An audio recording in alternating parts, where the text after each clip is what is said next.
Good morning, everyone. This is Peter Salen at Technical Transcut, and I'm your host for today's webinar. The topic is the fourth in the series on the global medical device development based on and supported by the 3D Experience platform. Today's topic is on change control and change management. So we're looking into the change request and change order and how this is implemented on the medical device product. To have in mind, in a way, this is taking on where we ended the last session, which was on new device development, where we focused much on the basic design controls, management controls, the DHF build-up over the development stage gate, where we stored the different deliverables, which really builds up the medical device model. And we had a discussion on the interaction between products and projects and how the project is really driving the maturity on the product definition in the initial development project. Now, with change management, at least in this session, we assume that we've come up to a production release, and we start where we ended the last session. The DHF was taking us. And the product capability was taking us from conceptual phase, so gate review -1, up till the implementation. And as soon as we have released our device, we're going into an updated revision. Of course, at any point in time, we might want to revise our design and our development project. What we made clear was the development of the product and the product concept, where we store information on product level, as well as on the detailed bill of material and the detailed configuration. But on the product level, we have different evaluations or builds, if we can call it that. And these builds we use for prototype validation and validation for comparison with regulatory requirements, for example, on product compliance, all through the development process. We also build up the hazard and risk matrix, and we tracked risk traceability all through the development project. And we store that initially in the product definition, but equally on the product. And of course, this is a source of information which we want to have with us when we start to building more detailed breakdowns of the product. From the design and development phase, we have some form of more or less detailed breakdown of a bill of material on the device. And of course, we're tracking this all through the release. But it's on the parts and the bill of materials which we impose change control, so that when we are preparing and planning changes, we understand what is changed. We perform top-down assessments of the changes. We perform bottom-up approvals on the changes. Top-down means that we start from the top and say we approve this change in an entirety, and we start to build up the different parts, while the opposite, bottom-up, means that we approve the different specs, the detailed specs, the detailed parts, 3D models or drawings, and then we release it from the bottom to the top. So these are the different schemes for approvals. Simplified, what we're working with when working a new product introduction is prototype development, perhaps a development part, and we come up to detailed design. During prototype phase, we work with specifications. We work with the conceptual BOM and the conceptual early CAD structure. Either in the examples we work with in this webinar series is primarily SolidWorks or CATIA data, but of course it might be a mix of different CAD systems. We want to, based on the CAD data, transfer this to an early bill of material, an eBOM. And in the eBOM, we typically add up those parts which are not represented in mechanical CAD, such as software parts, such as the actual physical engineering parts. As the design matures through the design validation, through the design output phase, we have to update the CAD representation as well as the eBOM. When we are mature for release, we go through the actual release, which might include the drawing generation, PDF generation, the creation of thumbnails, the update of specs transferred to the ERP system to make sure that the engineers can, or manufacturing engineers can print out their relevant bill of materials as well as work instructions and standard operating procedures. The focus of today is on the latter phase here on change management, and this is really on the when we have a signal for a change, and it might be anything. It might be an issue which comes up, it might be non-conformance which we have to address, it might be manufacturing or design change. Any source, and the initial questions which might arise is how do we drive this, how do we channel this change through our organization? Whom should be involved in the approval? Whom should be involved in the assessment? Assume that it's a change which spans different domains, software, electronic CAD, and mechanical CAD. How do we distribute that between the different development teams? Assume that there is a regulatory assessment included, a QA assessment included. How do we channel that to the right people? So we need to thoroughly assess the change. At some point, we decide that we have understood the change, we plan the change, and we decide on the solution to go for, assuming that it's a design change. And then it's a question of the implementation to see are the prerequisites for implementation fulfilled? Is the validation completed? So is the actual change effective?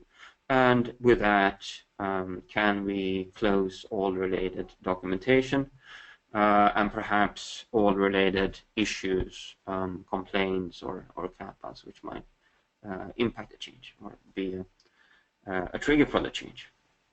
So this is the kind of context we have for change management. We're in the latter part and we're in production. And this means that we start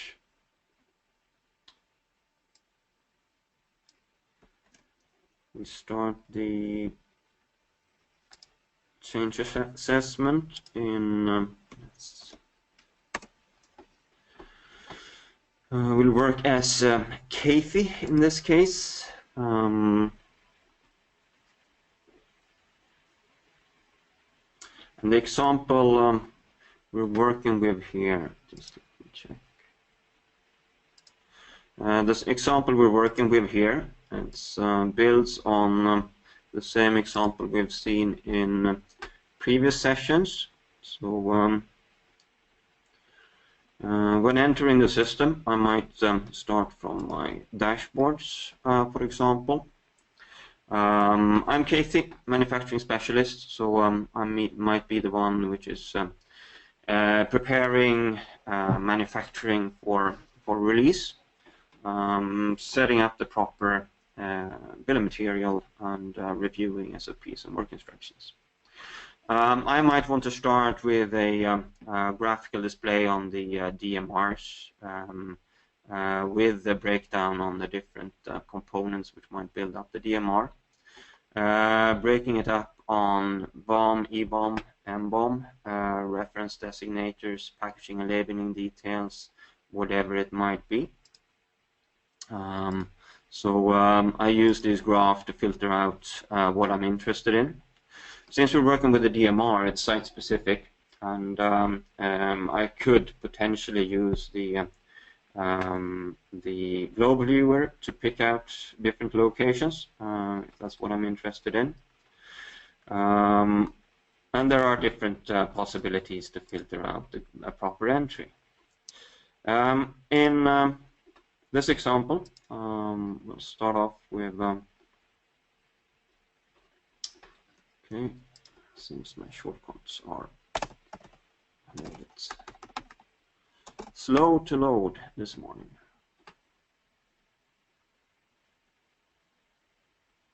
So instead I use the search, and I navigate over to my top level part. This is what I have when I start in production. Can I get rid of my shortcut window, perhaps?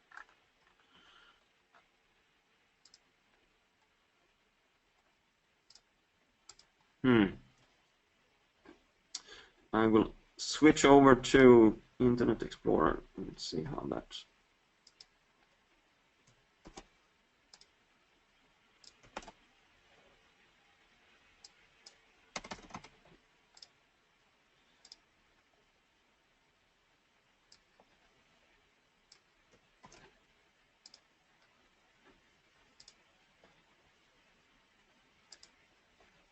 So this one might work much better.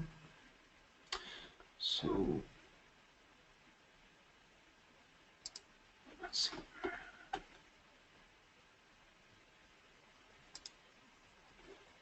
Here I got my shortcuts. So I will start with the same product as we've seen in previous sessions. So it's Heart Starter. And if I want to, I can navigate from here over to the project. What we know on this product is that it's out in, it's been released. We have a history on changes, we have a history on manufacturing plans, and we have a history on the regulation. So on the regulatory tab, we can, for example, view the DMR, and this is, of course, to make the DMR available for the regulatory team.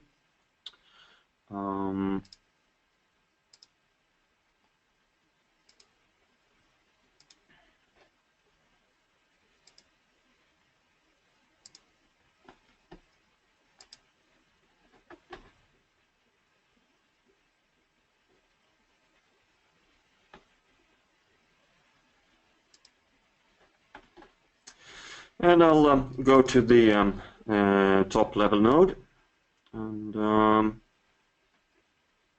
close the shortcut window. So I'm on the top level node of this product. We can see that it's been released. It's had a change order for the release. It's a hardware component. That's pretty clear. We saw who's responsible for this. We also see that there is a CAD reference for this model. Now, as CAPA manufacturing specialist, I'm not necessarily a CAD user. So what I'll do is I'll start the 3D viewer and let it load.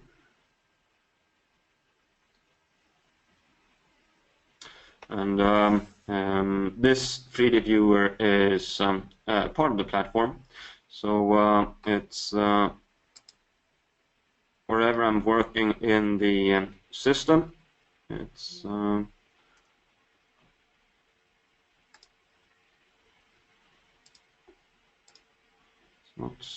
not really cooperating today.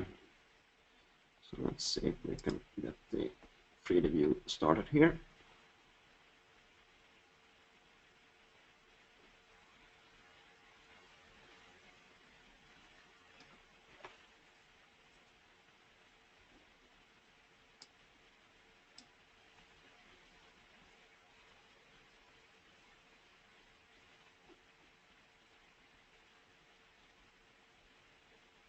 Okay.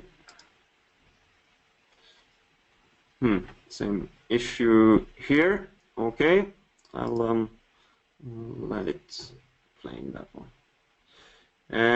Okay. So on the top level node here under, I have the DMR representation, of course.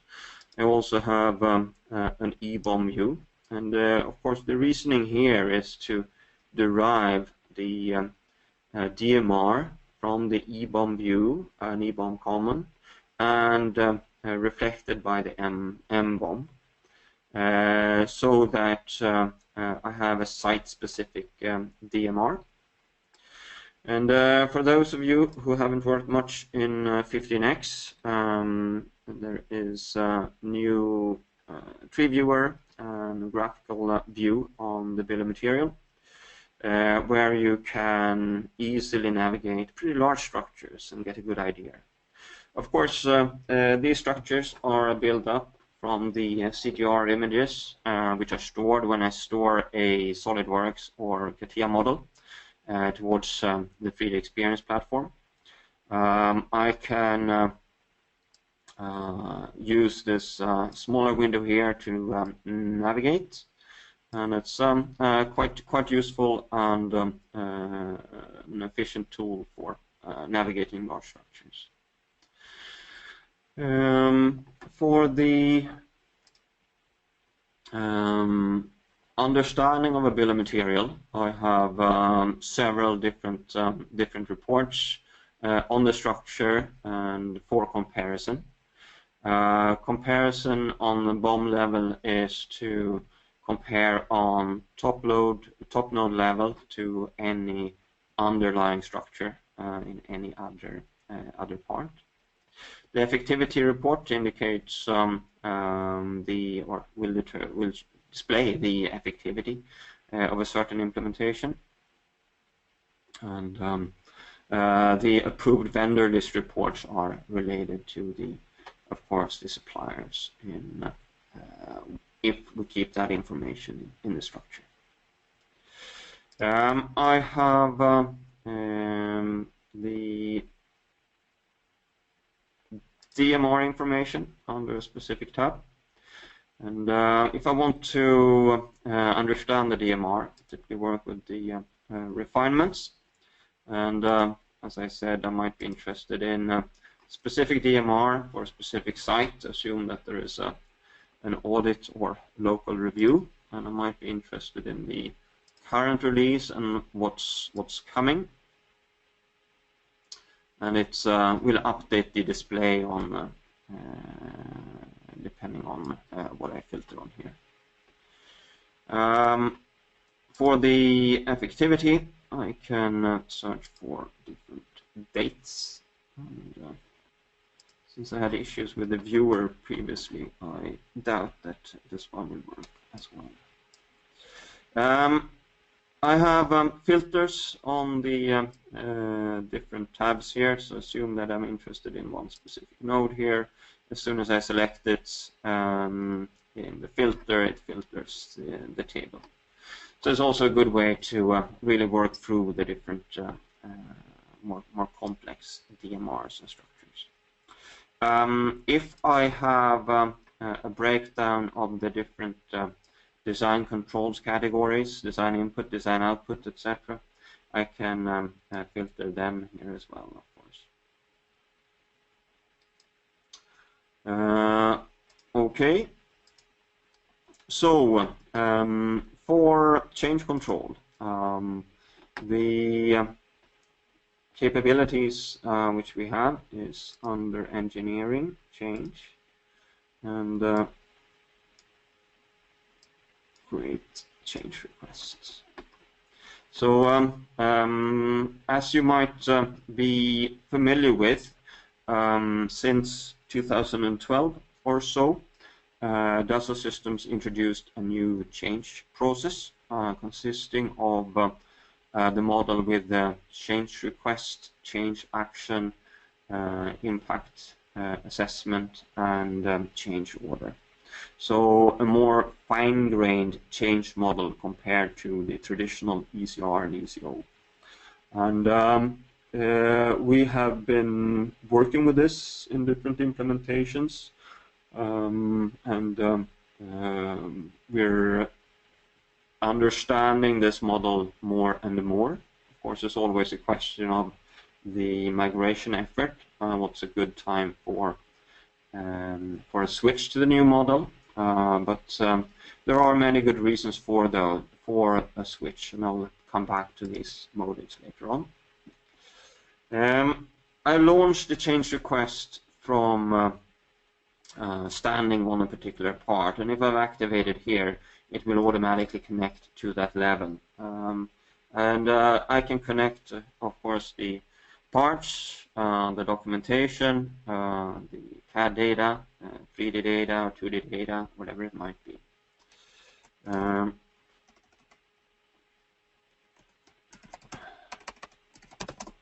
So in this case, set up new production facility in China.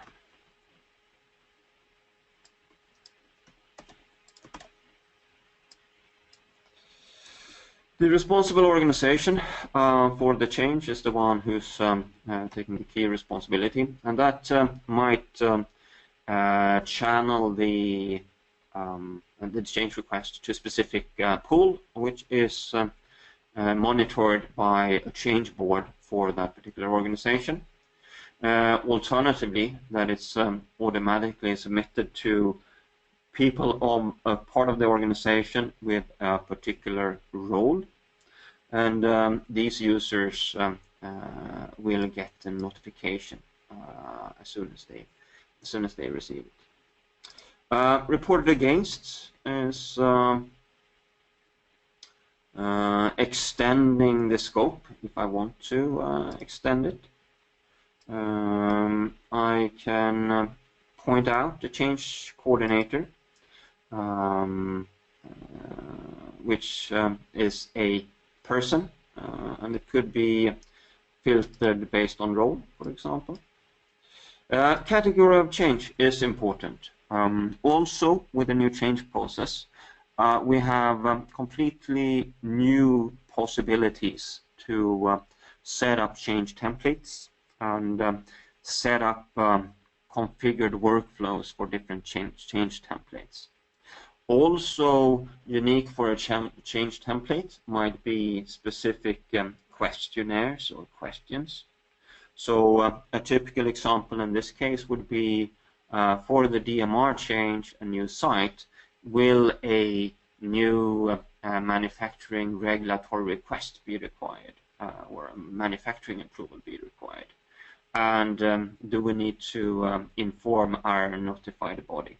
So if I select these questions to be yes, I will be forced to introduce a task which covers this, or some mandatory tasks which cover those questions.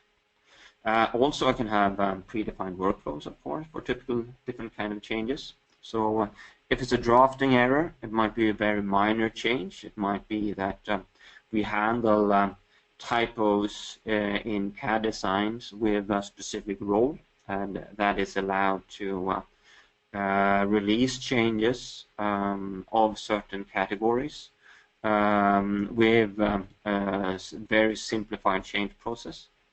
While, of course, new production introduction will require a more thorough assessment and a more thorough evaluation.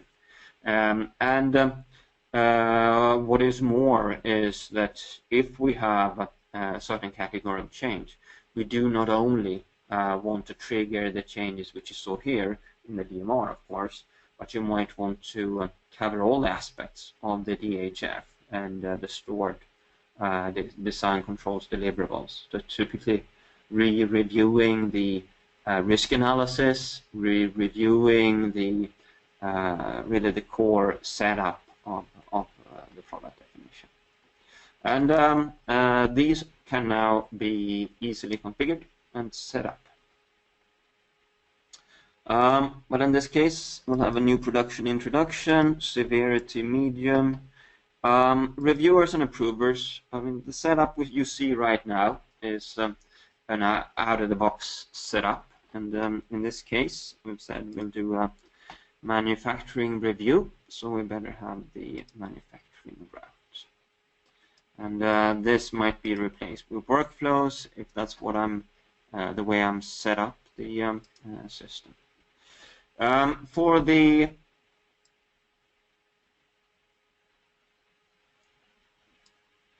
distribution list, I can define groups or say member lists. And this means that the task will be sent out to a number of people, and I can set up different rules how that group will pick up the task. For some cases, such as a quality review, I might want someone within this group to pick it up. So it will be whoever first picks it up will be the owner. While for a read and understood task on an SOP, I might want to have everyone in the group to pick up the task. So there are different ways to set those up. I have to mention or define an estimated start date and an estimated completion date, and it's quite a lengthy task, so let's set this up. So I had October estimated completion. So some sanity checks on the start and completion dates.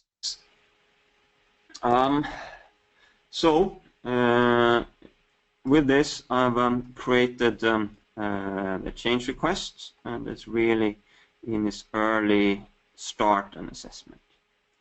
In order to speed up the process a little bit, we'll look at the change assessment on this particular part. This one had been introduced with a new product introduction. So then we have a change order, and where we have a change order, let's go into the contents to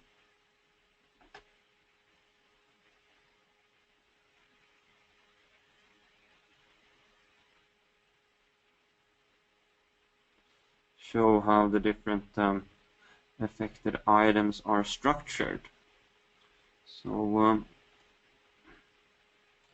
a lot of windows on my side here. Let's see if I can get a different. Let's close this one. See if we got some. I will actually start up Internet Explorer because I have some severe issues with my display in my browser today.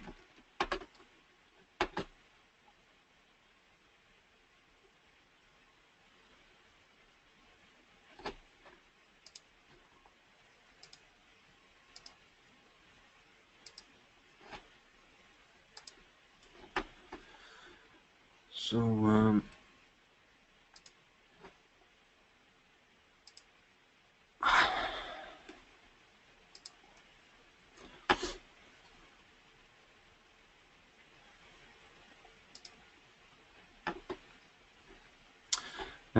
so on the change order, which is the continuation of the change requests, I can review the contents.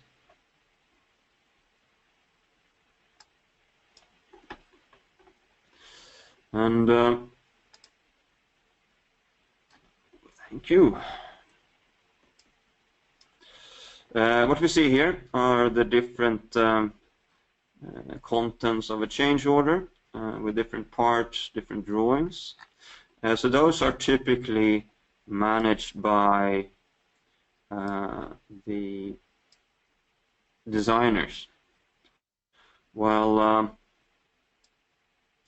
if we scroll down to the quality documents, they might be managed by CAPA, manufacturing engineer. So we can divide, depending on what kind of document we're working with, we're dividing that into different change actions so that they can be split up for assessment and review.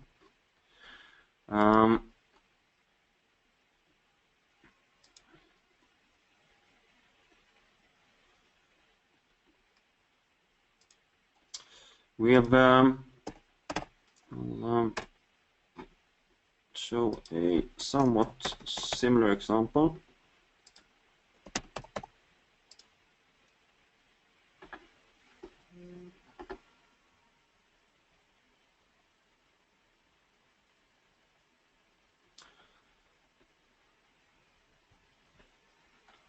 And in this case, we're looking at a somewhat similar interface. This is a configure table where we've done some modifications. Someone who's been working with the change process might find it difficult to see exactly where in a change we might be. And it might be helpful to work on the display and understanding of specific changes. In order to have a good overview, we have structuring the different changes from change requests, broken up on different change actions, pointing out the different components, and we can have the different revise states under this. We also track different dispositions, and of course here, in order to understand the dispositions, it's helpful to have easy access to the information on the top node on the part. Then I want to open up the component perhaps. Let it load.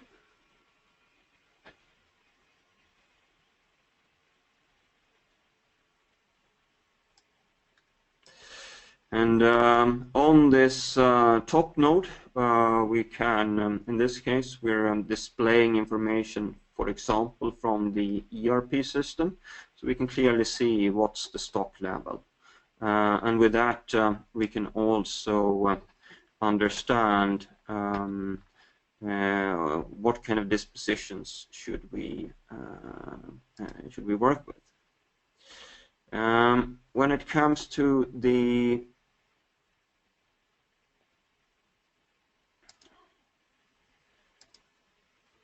go back to the change request.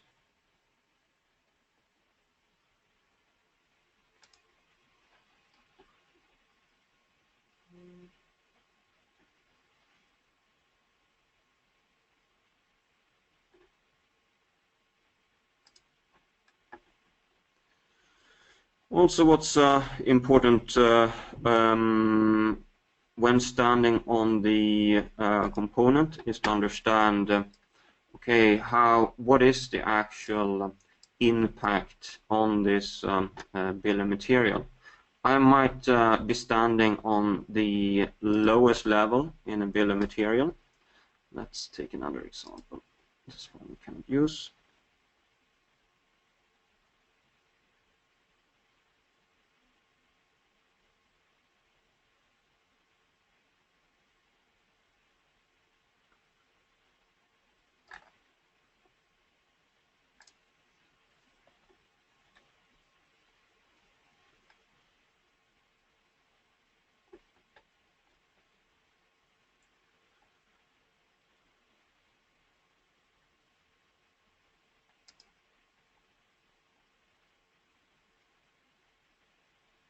We have a function to traverse a structure in this case, and now we don't have a very complex structure in this case, but it goes up to the top level part, which might exist on several levels up.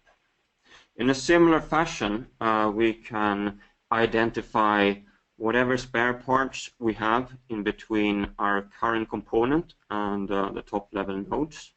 We can identify the manufacturing levels in between this one on the top node.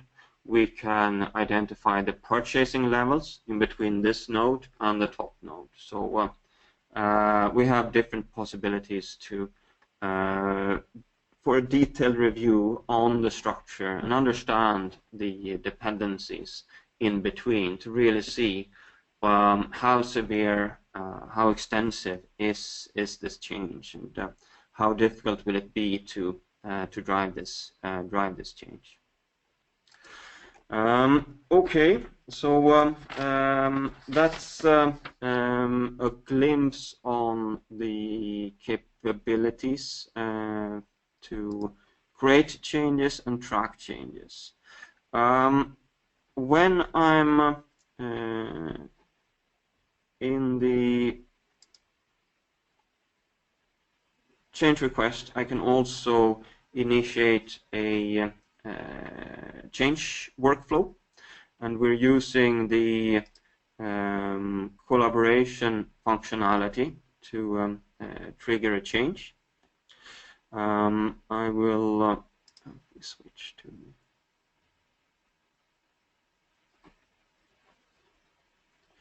I will not dig into that topic now.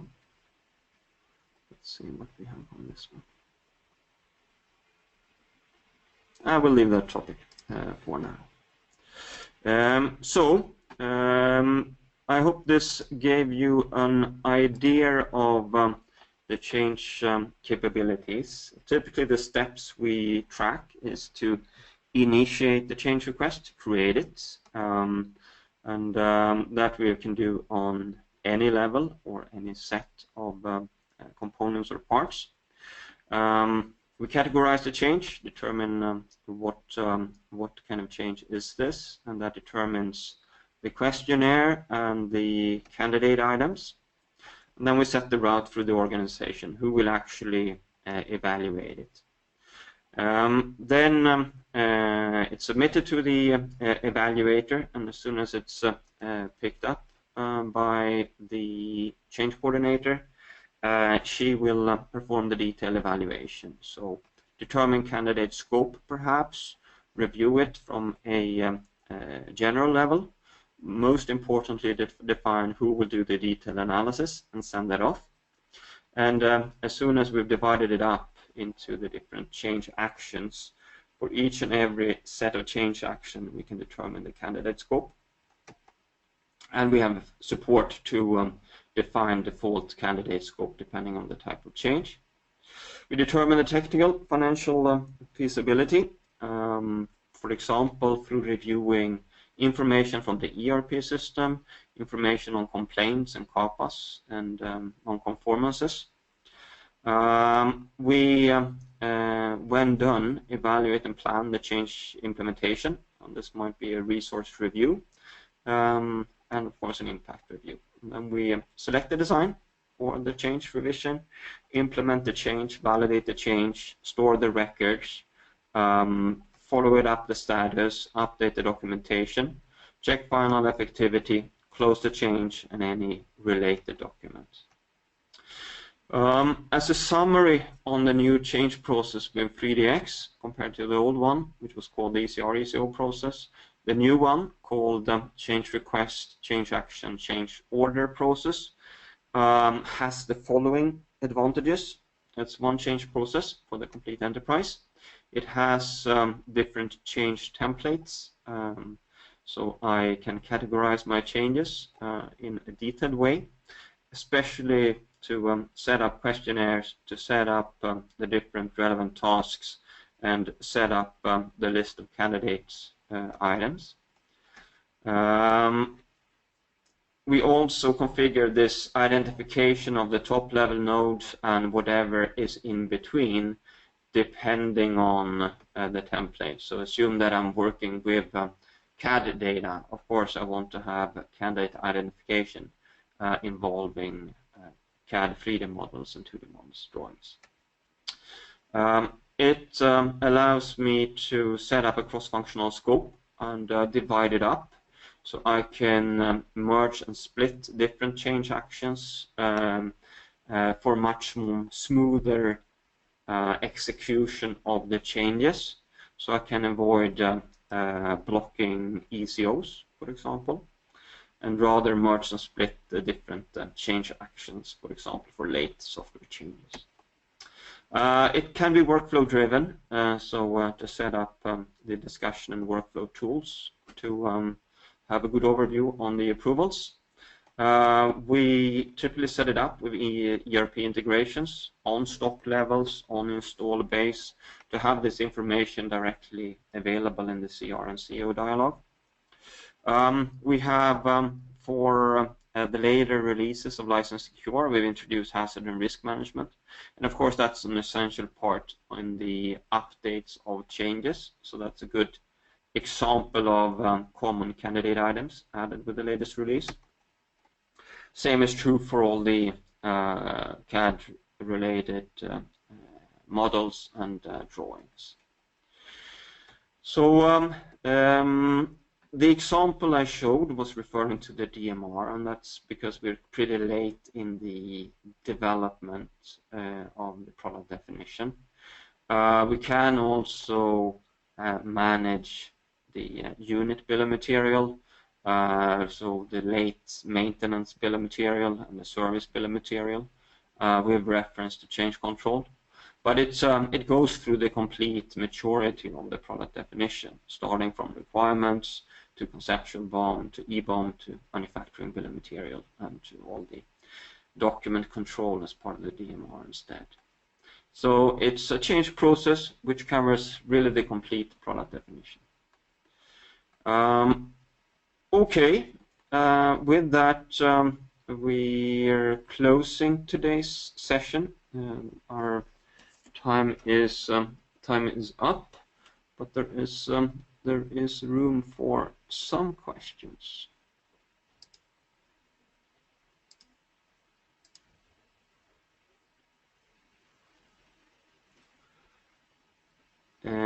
Any questions from the audience?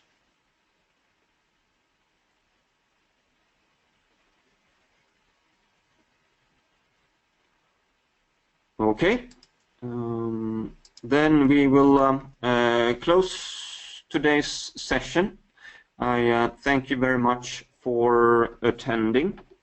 For the session today, the recording will, of course, be available on our website.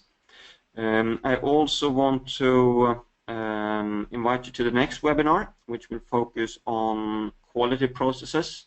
So the complete end-to-end process from complaints through CAPA to effective change, which is also working on release products, and then it's reconnect to the change process with perhaps a more smoothly running example of a change. So welcoming you back on the 25th of October for the next session in this webinar series. Thank you very much for today. Thank you. Bye-bye.